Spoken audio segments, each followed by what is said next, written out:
Well, hello again, and welcome to another chat with Tony and Aidan. Today we've got Janet Bingham from Beer Brothers Denim, a local shop in Devonport Town Centre, who on tomorrow is celebrating her first year of owning a retail business in Devonport. Hi, Janet. Hi, Tony. Hi, Aidan. Hi, Janet. So I guess it hasn't been the year you expected. No, not quite. Well, it was until halfway through, and then it all changed a little bit. Yeah. So tell us, Janet, first of all, just a little bit about your business, because I know while you've had a retail premises in Devonport, you've had your business for some time before that. So what is Beer Brothers Denim all about? Well, so Beer Brothers Denim is mainly about denim, which is not, we're a denim boutique, but we don't sell jeans. So that's the thing that's the most unique about us, really. And so we make a lot of products that are not Western style jeans and jean jackets related. So aprons is one of our main hero products. And we also make a range of coats and jackets, which are based on traditional styles, not your usual Western jean style jackets. And we also make denim bags as well. So some made in New Zealand and some made offshore. You've had the business, Janet, for a few years, haven't you, online, and then you've opened the retail store in Devonport, obviously a year ago, as we're talking about it. Why did you settle on Devonport? And I think you're in Victoria Road, is that right? Yes, So we had a pop-up store to start with, just to test the water in the arcade. But I really, for a permanent store, I wanted to be on the high street. And I was lucky enough that that spot came up a year ago. Really, for me, denim textiles are all about the touch and the feel of it. And the minute we launched from aprons into clothing, I felt the need to allow people to come and try on what they were buying, feel the quality of the denim and feel the uniqueness of the product, because there isn't really anybody else out there doing what we do with our brand. So that was really the main reason why I wanted to have a retail store.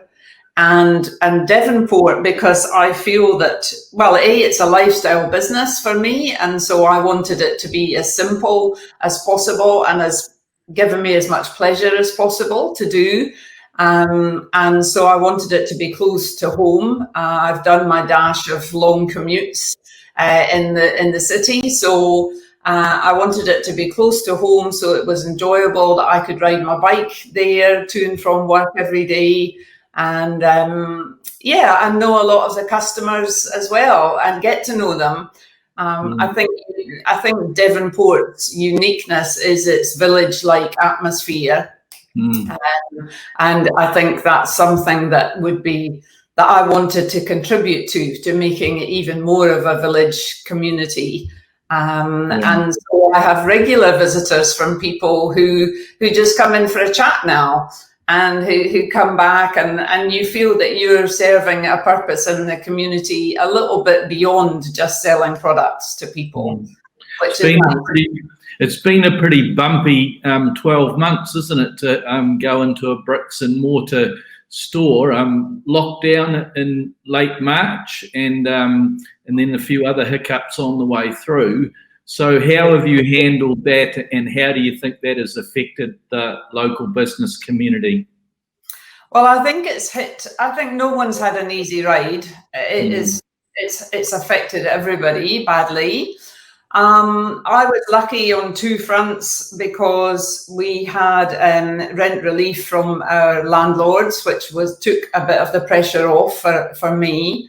But really, for the retailers in particular, we had to close our doors on thousands of dollars worth of stock that was already bought and paid for. And that was a really hard thing to do, knowing that it wasn't going to be budging at all for that first lockdown period. And I think that the tough part really is still to come. I think coming out of the first lockdown, there was a sense of elation because we had a victory on our hands, that we felt we had come out the other end and we were now in a COVID-free space. And so there was a certain amount of celebration and good spending going on after that one. This time round, it might be a little bit different, I think, because we don't have those same feelings of elation that we did first time round. But I was really, really very thankful for all the local support that came out first time round.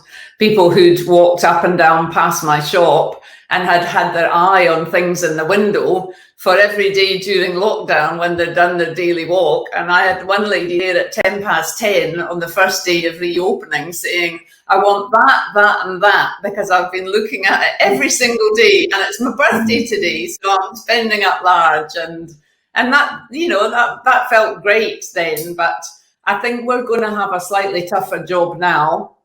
I know there's been a little bit of a silver lining for you because of your hard work in other ways during lockdown. Did you want to tell us a little bit about your Two Bears in a Bubble book and some of the media success you've had from that? Yes, yeah. Well, I mean, no one's more surprised than I am that I've written and illustrated a book this year. This has totally come out of the blue. But boy, am I glad I did it, because I feel it's not only been fantastic for me, but I can tell now from people who have bought the book and the feedback I'm getting how much it has comforted them and how much joy it has given them to have a keepsake that they can hand down to their families for years to come. And so that's a great thing. The book came about quite by accident. I didn't think I was writing a book at the time. I was just posting on our Instagram social media for the company. I posted every day a sketch of the bears, taking into account what I was doing in my life at the time, and I knew everyone else was doing the same as me. And I documented it by putting a post up every day, and then at the end we compiled all the Instagram posts together due to demand from followers who loved them so much. And we, between myself and my son, who's a graphic designer, he designed the book, and I found a local printer here. I was adamant that it had to be kept to get New Zealand businesses back up and running again. So we had all the production capacity done here in Auckland, and continue to do so now. So the first editions sold out pretty immediately, really, after our book launch on June the 19th it was. And then I had a feature on 7 Sharp on the 2nd of July. And it was a really good advertisement for Devonport as well, because it showed me riding my bike every day to a special spot that is my thinking spot. And it gave me a lot of inspiration there to be up at the top of North Head every day. And then the orders went a little bit crazy, actually, after 7 Sharp. It was really fantastic. I think because we were all in it together, and anybody looking at the book can relate to something in it. And I think some people have got very happy memories of that time, because it was so special and they want to remember it, and it's the perfect thing for them to have in their families. So where can people buy that book from? So they can buy it directly from us, either in the store or on our online at bearbrothersdenim.com. Okay. And we're just now about to print the 3rd edition of it. So that's pretty good. Oh, you'll be an award-winning author as well as a media star, won't you? Well, it's just a very, very surprising turn to this year, really. Yeah. And I have to now keep not thinking about the next book I want to write, but remembering I've got a denim shop there, and that's really what my business is. And I need to start now knuckling down with that a little bit. But I have a few plans for the bears in the future. Well, we're back on level 2 now, so you must have the doors open soon, have you? Yes, yeah, tomorrow. We're all closed on Mondays, so tomorrow's our first day back. Yeah. So very good. So people often say this time gives us a chance to reset and build back better. Our parting question to you is, if you were to build Devonport back better, what might that look like? Well, I think Devonport is pretty special in its natural state, if I'm honest.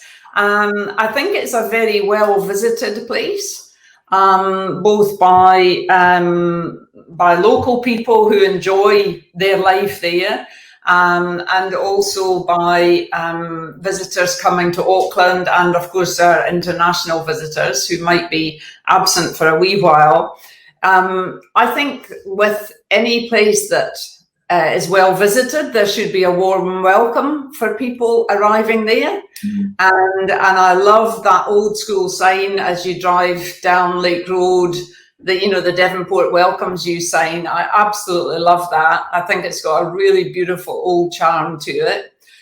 I think coming in from the ferry side, which a lot of people do, it would be nice to have a similar type of welcome signage there, to make it feel a bit more like an old school destination experience you're going into.